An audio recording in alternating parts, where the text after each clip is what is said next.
Assalomu alaykum aziz tomoshabinlar. Bugun sizlarga juda muhim, hatto shoshilinch xabar bilan murojaat qilaman. Bu xabar ayniqsa Irmaydan boshlab barcha pensionerlarga taalluqli bo'ladi. Agar siz yoki yaqinlaringiz pensiya oladigan bo'lsa, ushbu videoni bir daqiqa ham o'tkazib yubormang. Chunki sizning pulingiz, sizning farovonligingiz bevosita shu ma'lumotlarga bog'liq bo'lishi mumkin. Hatto bitta kichik detalni e'tibordan chetda qoldirish ham jiddiy moliyaviy muammolarga olib kelishi mumkinligini unutmang. Bu shunchaki ogohlantirish emas, balki aniq ko'rsatma va siz uchun muhim choralar ketma-ketligi. Sizning har biringizning holatingiz noyob bo'lishi mumkin, ammo umumiy qoidalar hammaga tegishli. Shu sababli iltimos diqqat bilan tinglang. Kanalimizga obuna bo'lishni va ushbu videoga like bosishni hoziroq unutmang. Bu bizga bunday muhim ma'lumotlarni ko'proq odamlarga yetkazishga yordam beradi va boshqa pensionerlarni ham ogoh etishimizga imkon beradi. Endi esa muammoning mohiyatiga o'tamiz. Avvallari pensiya to'lovlari asosan eski, an'anaviy usullar orqali amalga oshirilar edi. Ko'plab pensionerlar pensiyalarni pochta bo'limlaridan naqd pulda olishardi. Ba'zilar esa bank kassalaridan olib, bank kartasiga o'tmagan edi. Qo'shimcha ijtimoiy nafaqalar va imtiyozlar ko'pincha avtomatik ravishda davlat ma'lumotlar bazasidagi mavjud ma'lumotlarga asoslanib hisoblanar edi. Ya'ni ko'p hollarda pensionerlardan o'zlarining dolzarb ma'lumotlarini muntazam ravishda yangilash talab qilinmas edi. Agar hayotida jiddiy o'zgarishlar bo'lmasa, tizim ancha markazlashgan va harakatsiz edi. Ba'zida pensiya to'lovlarida kechikishlar yuzaga kelardi. Ba'zida esa, afsuski, korrupsion holatlar ham uchrab turardi. Davlatimiz ushbu sohada shaffoflikni oshirish, to'lovlarni tezlashtirish va eng muhimi har bir pensiya, har bir nafaqa o'z egasiga aniq va adolatli yetib borishini ta'minlash maqsadida jiddiy islohotlarga qo'l urdi. Endilikda Irmaydan boshlab vaziyat tubdan o'zgaradi. Hukumat qaroriga binoan yangi pensiya to'lovlarini raqamlashtirish va ijtimoiy yordamni manzilli yetkazish dasturi joriy etilmoqda. Bu dasturning asosiy maqsadi pensiya va nafaqa to'lovlarini to'liq raqamlashtirish. Har bir pensionerning ma'lumotlarini doimiy ravishda yangilab turishni ta'minlash va barcha qo'shimcha ijtimoiy imtiyozlarni aniq, manzilli va shaffof tarzda yetkazishdan iborat. Bu o'zgarish nafaqat pensiya jamg'armasi xodimlari uchun, balki har bir pensioner uchun ham yangi talablarni keltirib chiqaradi. Endi sizdan ko'proq faollik va ma'lumotlaringizning dolzarbligiga e'tibor berish talab etiladi. Bu o'zgarishning eng muhim jihati shundaki, ba'zi qo'shimcha to'lovlar yoki imtiyozlar agar siz o'z ma'lumotlaringizni yangi tizim talablariga muvofiq tasdiqlamasangiz, vaqtincha to'xtatib qo'yilishi mumkin. Bu albatta jiddiy vaziyat va biz aynan shu haqida batafsil gaplashamiz. Tizimning o'zgarishi fuqarolarga qulaylik yaratishga qaratilgan bo'lsa-da, dastlabki bosqichda ba'zi noqulayliklar va tushunmovchiliklar yuzaga kelishi tabiiy. Bizning vazifamiz sizni bu qiyinchiliklardan ogoh etish va ularni qanday yengishni o'rgatish. Endi esa asosiy qismga o'tamiz. Siz nimalarni bilishingiz kerak? Kim xavotir olishi kerak va kim xavotir olmasa ham bo'ladi? Keling, bu savollarga aniq javob beramiz. Birinchi va eng muhim narsa, yangi tizim ba'zi ma'lumotlaringizni faol ravishda tasdiqlashni yoki yangi to'lov usulini tanlashni talab qiladi. Agar siz buni qilmasangiz, yuqorida aytib o'tganimdek, ba'zi qo'shimcha to'lovlar, imtiyozlar, hatto asosiy pensiya to'lovi ham agar jiddiy xato aniqlansa, vaqtincha to'xtatib qo'yilishi mumkin.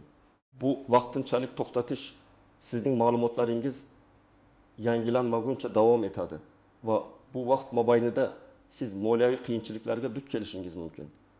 Shuning uchun bu ogohlantirishga jiddiy e'tibor berish juda muhim. Kimlar xavotir olishi kerak? Bilim. Qo'shimcha ijtimoiy nafaqalar va imtiyozlar oluvchilar. Agar siz pensiyangizga qo'shimcha ravishda kommunal to'lovlar uchun kompensatsiya, dori-darmon yoki tibbiy xizmatlar uchun imtiyozlar, nogironligi bor oila a'zosini parvarishlash uchun nafaqa kabi to'lovlarni olsangiz, sizning ma'lumotlaringiz yangi tizimda qayta tekshirilishi shart. Bu to'lovlar ko'pincha sizning shaxsiy holatingizga bog'liq bo'lganligi sababli.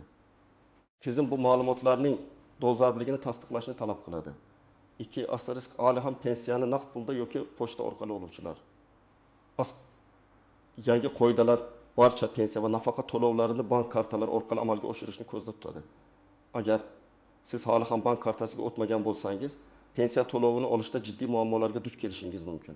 Pochta bo'limlari yoki bank kassalari sizga naqd pulda pensiya berishdan bosh tortishi ehtimoli juda yuqori. o'tuz asta shaxsiy ma'lumotlarni manzil, telefon raqami, bank hisobi uzoq vaqtdan beri yangilamaganlar. Agar sizda pasport ma'lumotlari o'zgargan bo'lsa, yashash manzilingizni o'zgartirgan bo'lsangiz yoki telefon raqamingiz almashgan bo'lsa, ammo bu o'zgarishlar haqida jamg'armasini xabardor qilmagan bo'lsangiz, sizning ma'lumotlaringiz eskirgan hisoblanadi. Yangi tizim esa dolzarb aloqa ma'lumotlariga katta e'tibor beradi. 4. Asterisk xorijda yashovchi yoki tez yashash joyini o'zgartiruvchi pensionerlar. Bunday holatlarda pensiya olish huquqini tasdiqlash va ma'lumotlarni yangilash murakkabroq bo'lishi mumkin. Sizdan konsullik muassasalar orqali yoki maxsus tartibda ma'lumotlaringizni tasdiqlash talab qilinishi mumkin. Kimlar nisbatan kamroq xavotir olishi mumkin? 1. Pensiyani to'liq bank kartasiga oladigan va yaqinda ma'lumotlarni yangilaganlar. Agar siz allaqachon barcha pensiya to'lovlarini bank kartangizga qabul qilsangiz va pensiya jamg'armasidagi ma'lumotlaringiz, telefon raqami, manzil va akki dolzarb bo'lsa, sizda muammolar kamroq bo'lishi mumkin. Biroq shunga qaramay, ma'lumotlaringizni bir marta tekshirib qo'yishni qat'iy tavsiya qilaman. 2. Faqat asosiy pensiyani oladigan va hech qanday qo'shimcha imtiyozlarga ega bo'lmaganlar. Agar siz faqat asosiy pensiya olsangiz va uni bank kartasiga qabul qilsangiz va ma'lumotlaringiz dolzarb bo'lsa, sizda muammolar yuzaga kelish ehtimoli kamroq. Lekin baribir ogoh bo'lish zarar qilmaydi. Endi esa ushbu o'zgarishlarning amaliy misollarini ko'rib chiqaylik, raqamlar va aniq vaziyatlar bilan.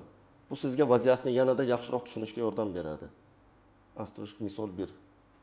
Raqamli tekshiruvni o'tkazmagan bobo 75 yoshli Ahmad bobo Toshkent viloyatida yashaydi. U har oy asosiy pensiyasiga qo'shimcha ravishda kommunal to'lovlar uchun 1000 so'm kompensatsiya oladi. U allaqachon bank kartasidan foydalanadi va pensiyasi har oy o'z vaqtida kartasiga tushadi. Lekin u yangi tizim orqali shaxsiy ma'lumotlarni tasdiqlash jarayonidan o'tmadi. Chunki bu haqda to'liq ma'lumotga ega emas edi. 20 oydan keyin iyul oyi uchun uning asosiy pensiyasi 1.600.000 so'm bank kartasiga kelib tushdi. Lekin har oy keladigan 1.000 so'mlik kompensatsiya to'lovi to'xtatildi. Ahmad bobo bu holatdan juda xavotirga tushdi. Nima uchun bunday bo'ldi? Chunki yangi tizim kompensatsiya to'lovlari uchun shaxsiy ma'lumotlarning dolzarbligini va ularni tasdiqlashni talab qiladi. Tizim Ahmad boboning yangi talablarga javob beradigan faol foydalanuvchi sifatida tanimadi. Nima qilish kerak edi? Ahmad bobo 20 oygacha o'zining pensiya jamg'armasi bo'limiga borib, shaxsiy ma'lumotlarni tasdiqlashi va kompensatsiya to'lovlarini olish huquqini yangi tizimda qayta ro'yxatdan o'tkazish kerak edi. Endi u pensiya jamg'armasiga murojaat qilishi, ma'lumotlarni yangilashi va to'xtatilgan to'lovlarni qayta tiklash uchun ariza yozish kerak bo'ladi. Bu esa qo'shimcha vaqt va ovoragarchilik talab qiladi. Misol 2. Naqd pul oluvchi Buyi va karta muammosi atamosin yoshli Oysha Buyi Farg'ona viloyatining qishloq joyida yashaydi. U har oy pochta orqali 1.200.000 so'm pensiya oladi. Yangi qoidalar barcha pensiyalarni faqat bank kartalari orqali olishni talab qiladi. Ayrim istisnolar bilan ular haqida keyinroq gaplashamiz. Oysha buvi hali ham naqd pulda olishda davom etmoqda va bankka murojaat qilib karta ochishga ulgurmadi. U bankka borishga qiynaladi. Farzandlari chet elda ishlaydi. 20 oydan keyin u pensiyasini olishga borganida pochta bo'limlari unga pensiyani naqd pulda berishdan bosh tortdi. Unga bank kartasi ochish zarurligi tushuntirildi. Oysha buvi bu pulga qattiq muhtoj edi. Nima qilish kerak?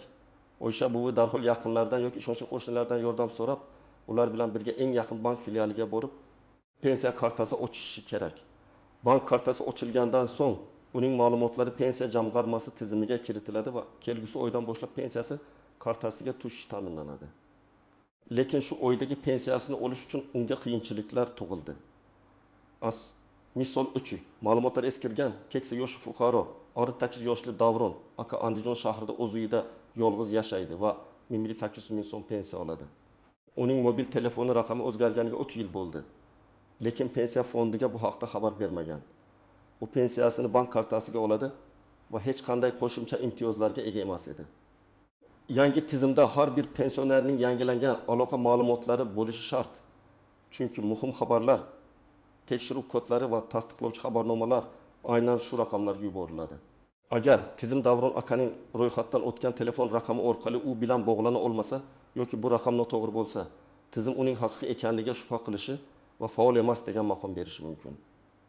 Natijada tizim uning pensiya to'lovlarini vaqtincha to'xtatib qo'yishi mumkin. Nima qilish kerak? Davron aka darhol pensiya jamg'armasi bo'limiga borib, o'zining yangi telefon raqamini taqdim etishi va ma'lumotlarini yangilashi kerak edi. Bu oddiy qadam unga kelajakdagi katta muammolarning oldini olgan bo'lardi. Hozirda esa to'lovlar to'xtatilgan bo'lsa, u pensiya jamg'armasiga borib, ma'lumotlarni yangilashi va to'lovlarni tiklash uchun ariza yozishi kerak. Bu misollar sizga vaziyatning jiddiyligini va har bir pensionerning o'z ma'lumotlariga mas'uliyat bilan qarash kerakligini tushuntirib beradi deb umid qilaman. Endi esa ushbu yangi qo'ydaridagi istisnolarni, yashirin tuzoqlarni va noaniq jihatlarni muhokama qilaylik. Bu ma'lumotlar ham siz uchun juda muhimdir. Istisnolar: 1. Astarish qishloq joylar va chekka hududlardagi pensionerlar, ayrim chekka qishloq joylarida. Raqamli infratuzilma yetarlicha rivojlanmagan bo'lishi mumkin. Mobil aloqa yoki internet bilan bog'liq muammolar mavjud bo'lishi mumkin. Bunday hududlardagi pensionerlar uchun hukumat vaqtincha istisnolar joriy qilgan bo'lishi mumkin. Ya'ni ular uchun pochta orqali yoki mobil bank xizmatlari orqali mobil pochta xodimlari yordamida pensiya olish imkoniyati saqlanib qolishi mumkin. Ammo bu istisno faqat rasmiy ravishda tasdiqlangan hududlarga tegishli va bu imkoniyat ham vaqtinchalik bo'lishi mumkin. Bu holatda ham baribir pensiya jamg'armasiga murojaat qilib, o'z holatingizni tushuntirish va aniq ko'rsatmalar olish kerak. O'zboshimchalik bilan harakat qilishni o'rin. 2. Og'ir kasal va yotoqda yotgan shaxslar. Astarish agar pensioner sog'lig'i sababli mustaqil harakatlana olmasa yoki yotoqda yotgan bo'lsa, uning nomidan ishonchli vakil farzandi, nabirasi, boshqa qarindosh harakat qilishi mumkin. Bunda albatta notarial tasdiqlangan ishonchnoma talab etiladi.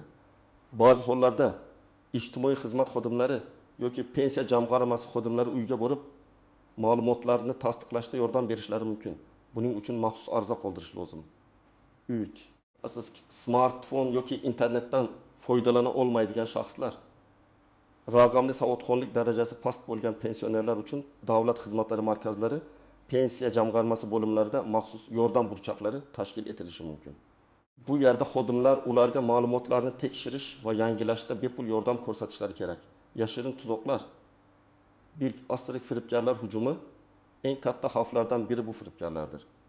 Yangi tizimga o'tish bilan bog'liq chalkashliklardan foydalanib, ular o'zlarini pensiya jamg'armasi xodimi, bank vakili yoki ijtimoiy xizmatchi qilib ko'rsatib, pensionerlarning karta raqamlari, PIN kodlari, pasport ma'lumotlarini so'rashlari mumkin.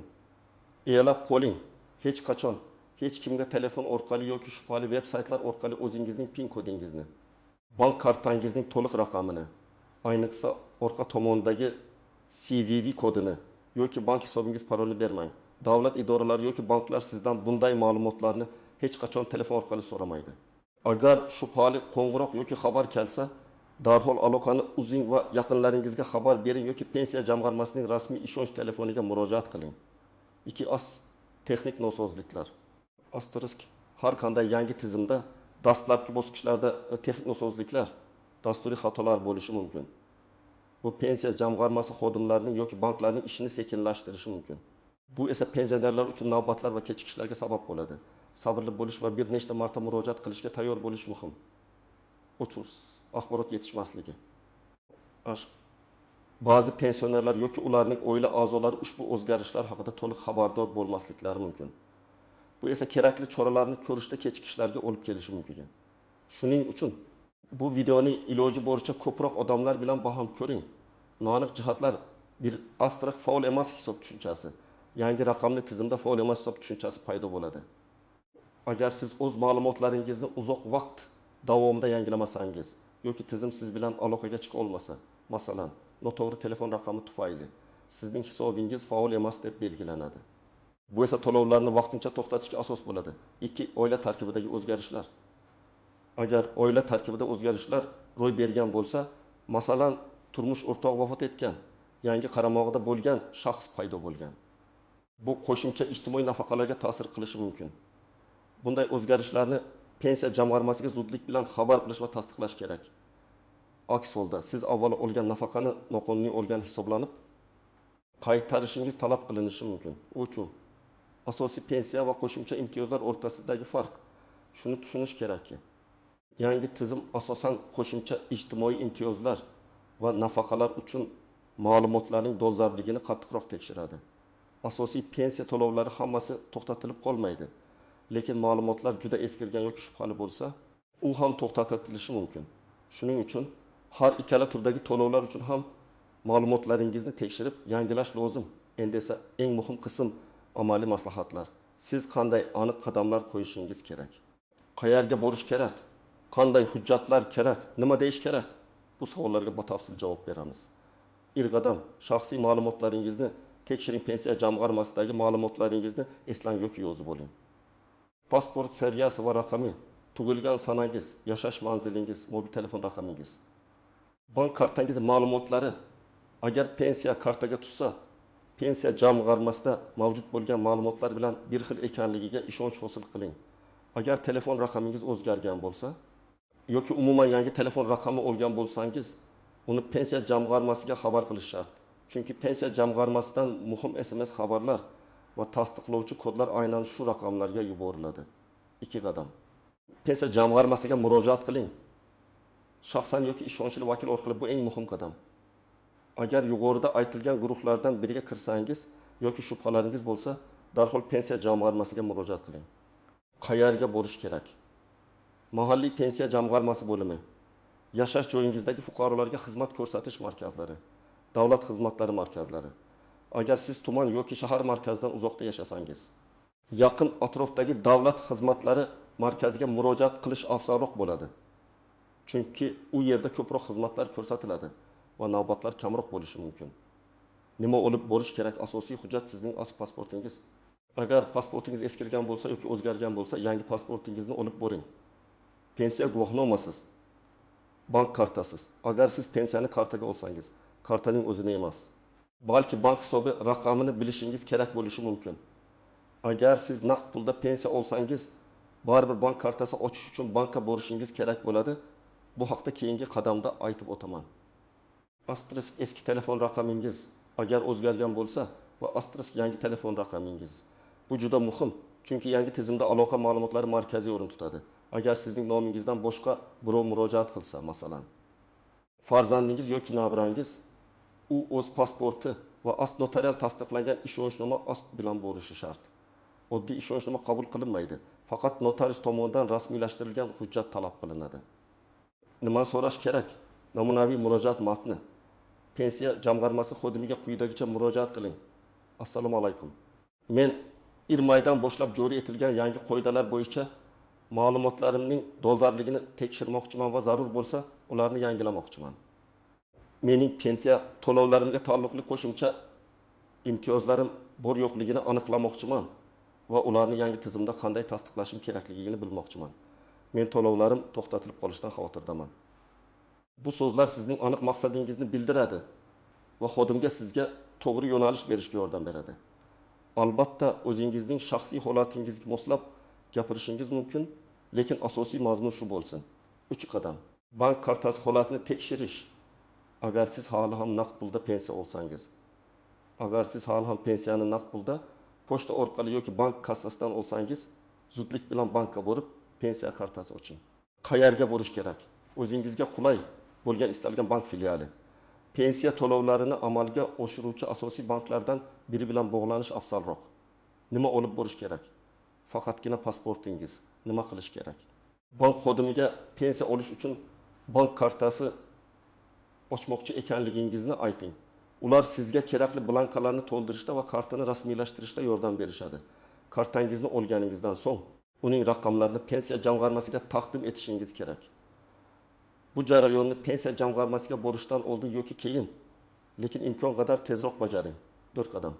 Onlayn resurslardan foydalanish agar imkoniyat bo'lsa, agar sizda smartfon, internet va raqamli savodxonlik yetarli bo'lsa, yagona interaktiv davlat xizmatlari portali MyTokov uz orqali ham pensiya ma'lumotlarini tekshirish va ayrim operatsiyalarni amalga oshirish mumkin.